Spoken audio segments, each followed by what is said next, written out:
What's up everyone and welcome back to the MMA Zone. Today, let's get started with Conor McGregor takes shots at EA Sports in midst of KSI feud. Former two-division UFC champion Conor McGregor has been engaging in more than one Twitter feud as of late. Between taking shots at former teammate Artem Lobov and longtime rival Dustin Poirier, it's astounding that McGregor had enough time to take aim at EA Sports. The company was seemingly collateral damage in McGregor's ongoing feud with YouTuber KSI, who is set to box Dillon Danis in January.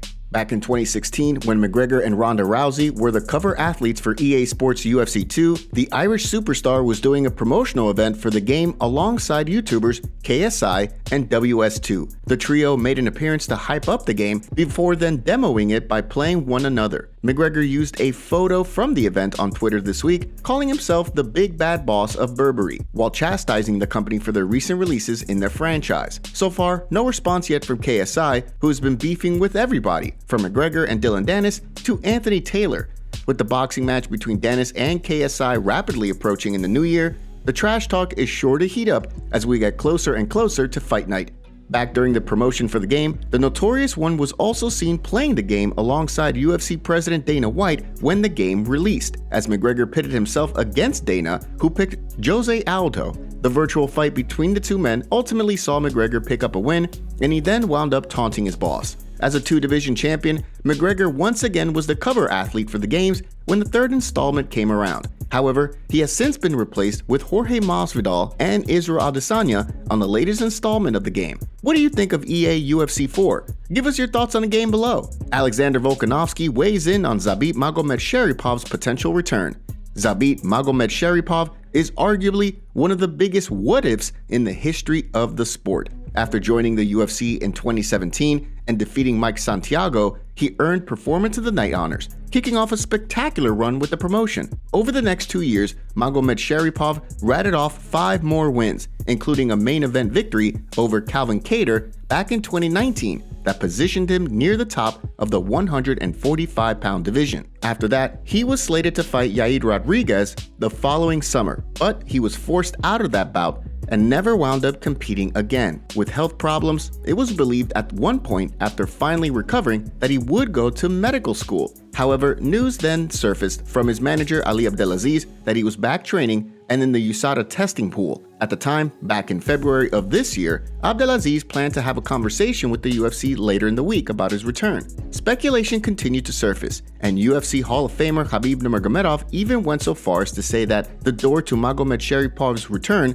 certainly was not closed. Shortly after that, Zabit himself posted a photo on his Instagram of him and his brother, who fights for Bellator, seemingly hinting at his return as the pair looked over a contract. When the featherweight champion Alex Volkanovski caught wind of the news, he quickly sounded off on the situation, saying, "Thought he was gonna be there. I thought he was one fight away from fighting for a title, and I thought that was gonna be a big fight. So I was disappointed when I heard that he went away. But I did see something that he might come back. But after Feb 12th, after I do what I do, he might go and retire again. So we'll see what happens."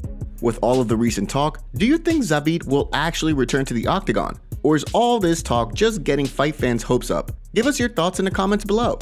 Before we continue, make sure you give that like button some love, and be sure to subscribe to the MMA Zone for all of the latest news.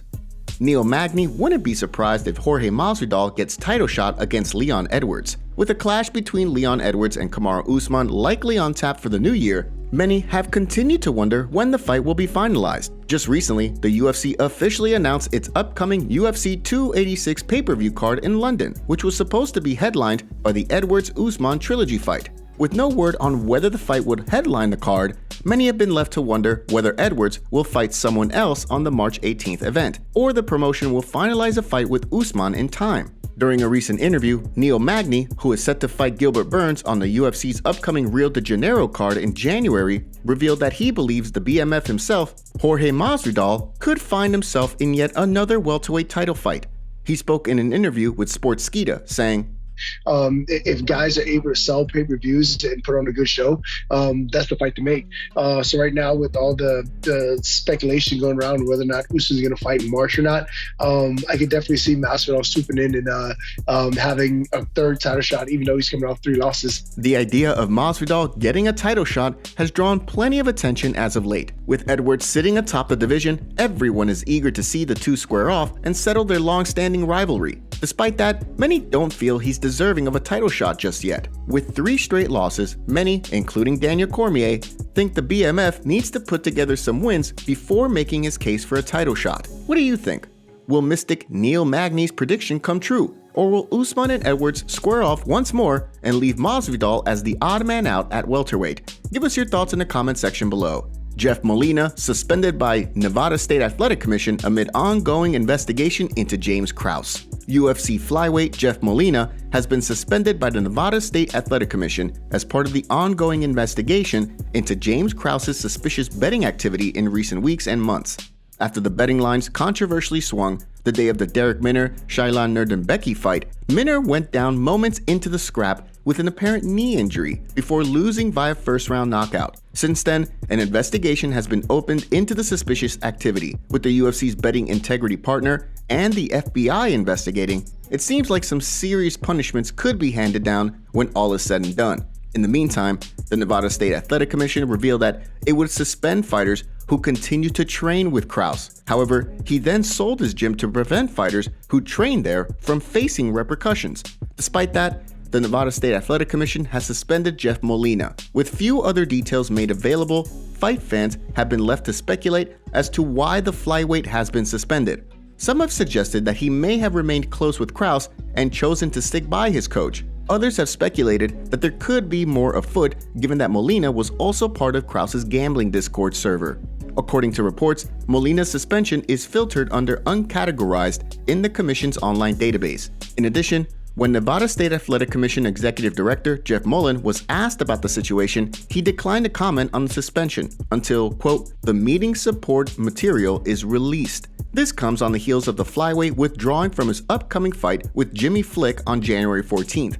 With no further Nevada State Athletic Commission meetings until mid-January, it seems as though we're going to have to wait a while for further updates on Molina's status. Jiri Prochazka believes Magomed Ankalaev won UFC 282 fight with Jan Blachowicz. At UFC 282, Magomed Ankalaev and Jan Blachowicz squared off for the vacant light heavyweight title. Early on, Blachowicz found great success by chopping the legs of his opponent, leading many to theorize that he could end up potentially ending the fight via leg kick. In the later rounds, however, it was Ankalaev who began to find success, turning the tides in his favor before the fight went to the scorecards. When the decision was read, a split draw saw the belt remain vacant. At the post-fight press conference, UFC President Dana White revealed that the still vacant title would be up for grabs in January at the upcoming Rio de Janeiro card, where Glover Teixeira and Jamal Hill would battle it out for the undisputed title. Following the fight, there was much debate as to whether or not the judges made the right call, or if one of the men had been robbed of the title.